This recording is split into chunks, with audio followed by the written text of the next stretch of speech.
ठिंगरे police बोलताय. स्टेशनला नेलेलं आहे. तर प्लीज आपण या ठिकाणी येता का. त्यानंतर मी त्या ठिकाणी घरी निघालो. पहिले घटनास्थळी गेलो. तिथनं सर्वजण या ठिकाणी पोलीस स्टेशनला गेले होते. मी सुद्धा त्या ठिकाणी पोलीस स्टेशनला गेलो. पोलीस स्टेशनला गेले असता त्या ठिकाणी PI साहेब अवेलेबल नव्हते.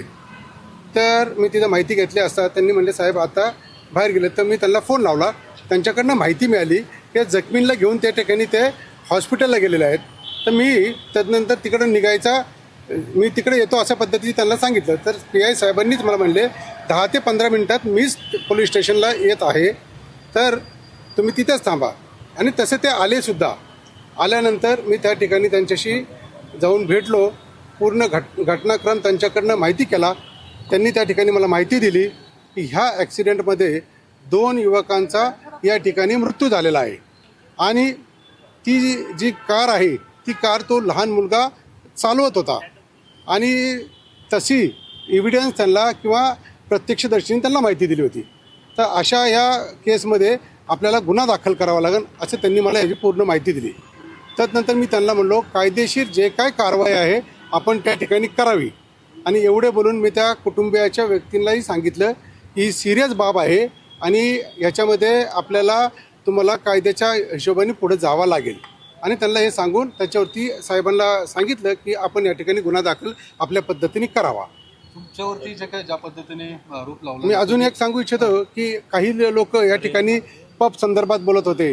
आपल्या माध्यमातून पण मी विधिमंडळामध्ये बऱ्याच वेळा ह्या पब संदर्भातली आवाज उठवलेला होता. मागच्या वर्षी मे महिन्यामध्ये कल्याणनगर स्वच्छ असोसिएशनच्या सर्व सभासदांसह मी अमिताभ गुप्ता साहेबांना भेट घेतली होती. आणि या पब संदर्भात जे नाईट लाईफ आहे हे बंद व्हावं याच्यासाठी त्यांच्याकडे मी भेट घेऊन मीटिंग घेऊन त्यांना सांगितलं. कित्येक वेळा माझ्याकडनं तिथं पत्रव्यवहारही झाला आहे. तसंच मी DCP त्या टायमिंगला पंकज देशमुख साहेब होते त्यांनाही पत्रव्यवहार केला होता. त्याचे सर्व पुरावे माझ्याकडे या ठिकाणी अवेलेबल आहेत. तर आणि अशा पद्धतीने आपण सगळं केलेलं आहे. अगरवाल हे तुमचे मित्र आहेत, तुमची जी व्यावसायिक काय तुमची भागीदारी याच्यामध्ये आहे का असं सुद्धा आता आरोप होते, म्हणून तुम्ही त्यांना वाचवायला गेले. राजकीय क्षेत्रामध्ये मी प्रवेश करायच्या अगोदर ज्यावेळेस मी नोकरी करत होतो त्या काळामध्ये मी त्यांच्याकडे काम करत होतो. इंजिनियर म्हणून ज्यावेळेस मी पासआउट झालो त्यानंतर मी त्यांच्याकडे काम केलं होतं. एवढी माझी ओळख आहे आणि ते माझ्या मतदारसंघातले एक मतदार सुद्धा आहेत. व्यावसायिक संबंध आहेत असा देखील एक आरोप केला जातो. त्याच्यामध्ये काय एक लोकप्रतिनिधी म्हणून मी प्रत्येक व्यक्तीला या ठिकाणी ज्यावेळेस त्यांचा कॉल येतो तर आम्ही त्यांना तिथे जात असतो. व्यावसायिक संबंध म्हणला तर त्यांचा माझा फक्त नोकरी आणि त्यांच्याकडे काम केलं होतं एवढा माझा त्यांचा जसे अगरवाल यांचा तुम्हाला कॉल आला, तुम्ही त्यांच्याशी कॉन्टॅक्ट केला, पण जे पीडित होते ज्यांचे 2 जण यामध्ये बळी गेले त्यांचे आई वडील सुद्धा पोलीस स्टेशनच्या तिथं आलेले होते, त्यांच्याशी तुम्ही संपर्क केला का? त्यांचे हे सगळं खोटं आहे. त्यांचे आई वडील इथे नव्हते. मी माहिती घेतली हॉस्पिटलमध्ये पण माहिती घेतली PI साहेबांकडनं. त्यावेळेस त्यांना डेड बॉडी त्यांची ससूनला नेली गेली हे सांगितलं. त्यांचे आई वडील इथं नव्हतं. माझ्याच कार्यकर्त्यांनी तिथं मदत करण्याचं हॉस्पिटल लवकर त्यांना घेऊन जा अशा पद्धतीने करत होतं. तिथे ठेवण्याचं ही मदत माझ्याच कार्यकर्त्यांनी या ठिकाणी केली होती. महत्त्वाचं आहे सगळ्यामध्ये की साधारण अपघात झाल्यानंतर आपण पोलीस स्टेशनला जाणं अपेक्षित आहे की रुग्णालयात? नाही, मी अपघात झाल्यानंतर मी त्या ठिकाणी पहिलं घटनास्थळी गेलो आणि त्यानंतर मला कळालं की ते कुठे आहे आणि तसं मी PI साहेबांकडनं माहिती घेतली. पण या सगळ्या याच्यामध्ये तुम्ही जसं म्हणता की तुमचं बदनामी किंवा नाव खराब करण्याचा प्रयत्न केला जातो, कोण याच्या पाठीमागे असतो? बरेच सोशल मीडियामध्ये आहेत. बऱ्याच जणांनी ते टाकलेलं आहे. मी वैयक्तिक असं कोण नाही पण बऱ्याच जणांनी टाकलेलं आहे.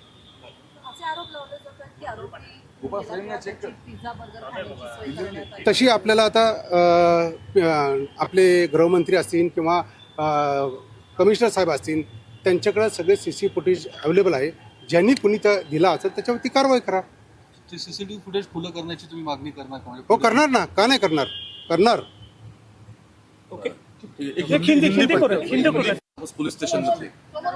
पुलिस स्टेशन में मुझे जब ये घटना यहाँ पर हुई तब मुझे रात के 3:21 पे मेरे PA ने मुझे ये इन्फॉर्म किया कि अपनी कॉन्स्टिट्यूंसी में यहाँ पर बड़ा एक्सीडेंट हुआ है. और उसके बाद काफ़ी लोगों के मुझे फ़ोन आए और उसमें एक अग्रवाल फैमिली में अग्रवाल का मुझे फ़ोन आया और उन्होंने बताया कि मेरे बच्चे का एक्सीडेंट हुआ है और उनको काफ़ी पीटा भी गया है. पुलिस स्टेशन ले मुलाकात करने की कोशिश की, वो वहाँ अवेलेबल नहीं थी. तब मैंने उन्हें फ़ोन से कांटेक्ट करने के बाद उन्होंने 15 मिनट में पुलिस स्टेशन आ रहा हूँ आप यहाँ मत आओ, ये बताया। आने के बाद मैंने उनसे पूरी घटना की ये जानकारी ली। उन्होंने उसके मुझे बताया कि इसमें 2 लोगों की मौत हुई है और इसमें एक बच्चा ये कार ड्राइव कर रहा था, तो उस पर क्रिमिनल ऑफेंस लगाए जाएंगे। तो उसमें मैंने उनको बताया जो भी कायदे से बनता है वो सब ऑफेंस आप लगा सकते हो। उसी बात में वो बताने के बाद मैं अपने घर चला गया। आपके पार्टनर थे वो अग्रवाल? ये कोई जानबूझ के शायद से कोई ये फैला रहे, आप इसकी जांच कर सकते हो। सर, अण्णा, एक खरं तर या संपूर्ण घटनेकडे तुम्ही कसं पाहता? आरोपीला 2 लोकांचा जीव घेतल्यानंतर आरोपीला लगेच तात्काळ जामीन मिळतो, एक लोकप्रतिनिधी आमदार म्हणून तुम्हाला काय वाटतं याच्यात? नाही, याच्याशी मला पण संवेदनशीलता आहे। आता हे कायद्याने कोणत्या ह्याच्यातनं घटका दिलं मला त्यातलं ज्ञान नाही। ते जे काय कायद्याने केलं असेल त्याच्यावरती आपल्या तज्ज्ञांनी या ठिकाणी अभ्यास करून हे करावं। एक आष्टग्रह पटकन एक प्रतिक्रिया। अपघात झाल्यावर आपण घटनास्थळी गेलो होतो आणि त्यानंतर पोलीस स्टेशनला गेलो। PI यांनी आपल्याला फोन करून तिथं थांबायला सांगितलं आणि त्यांनी आल्यानंतर आपल्याला माहिती दिली आणि यात नेमकं काय घडलं ते सांगितलं आणि त्यानंतर आपण त्यांना कायद्याप्रमाणे कारवाई करावी असं सांगितलेलं आहे। आपण कुठलाही राजकीय दबाव आणलेला नाहीये असा दावा स्थानिक आमदार सुनील टिंगरे यांनी केलेला आहे। तर अग्रवाल यांच्याबरोबर आपण आधी काम केलेलं आहे। आपण इंजिनिअरिंगमधून पासआउट झाल्यानंतर त्यांच्याकडे काम केलेलं आहे। राजकीय क्षेत्रात आल्यानंतर ते आता आपल्या मतदारसंघात आहेत। त्यांचा फोन आला की त्यांच्या मुलाचा अपघात झालेला आहे आणि तेव्हा लोकप्रतिनिधी म्हणून मी त्यांना मदत करायला गेलो। मात्र जेव्हा संपूर्ण घटना कळली तेव्हा आपण कायद्याप्रमाणेच संपूर्ण पुढची प्रक्रिया करावी लागेल असं त्या संबंधित कुटुंबाला सांगितलं असा दावा देखील टिंगरे यांनी केलेला आहे। आमदार सुनील टिंगरे यांनी आरोपींना मदत केल्याचा आरोप त्यांच्यावर होत होता। त्यानंतर त्यांच्याशी संपर्क साधण्याचा प्रयत्न केला जात होता, ते पुढे आले नव्हते आणि अखेर आज ते प्रसार माध्यमांसमोर पुढे आले आणि त्यांनी महत्त्वाचा दावा केलेला आहे। पोलिसांवर आपण कुठलाही दबाव आणलेला नाहीये, सुनील टिंगरे यांनी हा दावा केलेला आहे। पुणे हिट अँड रन प्रकरणी सुनील टिंगरे यांनी महत्त्वाचा दावा केलेला आहे। पहिल्यांदाच ते या प्रकरणानंतर पुढे आलेले आहेत। विशेषतः त्यांनी आरोपींना मदत केल्याचा आरोप त्यांच्यावर करण्यात आल्यानंतर ते पहिल्यांदा बोलत होते आणि यामध्ये आपण कोणताही राजकीय दबाव पोलिसांवर आणलेला नाही, उलट आपणच PI यांना जे काही कायद्याप्रमाणे आहे त्याप्रमाणे कारवाई करावी असं सांगितल्याचं टिंगरे यांनी म्हटलेलं आहे।